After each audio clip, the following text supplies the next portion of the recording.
Morning, class 8, Geography, lesson 5. Today's topic is ownership. Industries can be classified into private sector, state sector, and cooperative sectors. Private sector industries are owned and operated by individuals of a group of individuals. उद्योग को तीनों विभाग में विभाजित किया गया है. Private sector, निजी क्षेत्र, स्टेट सेक्टर, राज्य क्षेत्र और कोऑपरेटिव सेक्टर, सरकारी क्षेत्र. निजी क्षेत्र में उद्योग व्यक्तिगत द्वारा संचालित होता है और व्यक्तियों का समूह द्वारा संचालित किया जाता है. जो प्राइवेट इंडस्ट्रीज है वो कोई एक पर्सन्स का रहता है या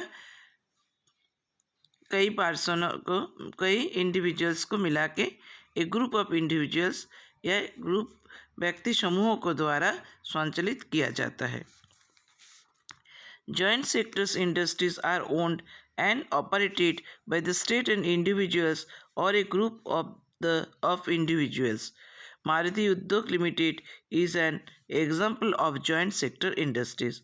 संयुक्त क्षेत्र में उद्योग संचालित होता है राज्यों के द्वारा और व्यक्तियों का एक समूह के द्वारा. जैसे मारुति उद्योग लिमिटेड एक उदाहरण है जॉइंट सेक्टर इंडस्ट्रीज का. Next topic is industrial system. An industrial system consists of input, processes and outputs. The inputs are the raw materials, labors and cost of lands, transport, power and other transfer structure. एक औद्योगिक प्रणाली input, processes और output ये तीनों process से होता है.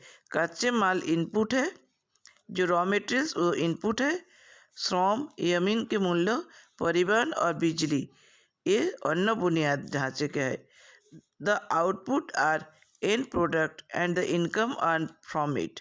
Output अंतिम उत्पाद है और इसी से उपार्जन होता है. इसी से इनकम होता है. तो पहले अपन क्या रॉ मटेरियल को इनपुट करते हैं, उसके साथ श्रम, लेबर का श्रम, जमीन का मूल्य, जमीन का कॉस्ट एंड परिवहन, माल ले जाना, रॉ मटेरियल लेके जाना और आना, बिजली और अन्य बुनियादी ढांचे. बिजली मतलब इलेक्ट्रिसिटी, ये सब जो इन्वेस्टमेंट होता है.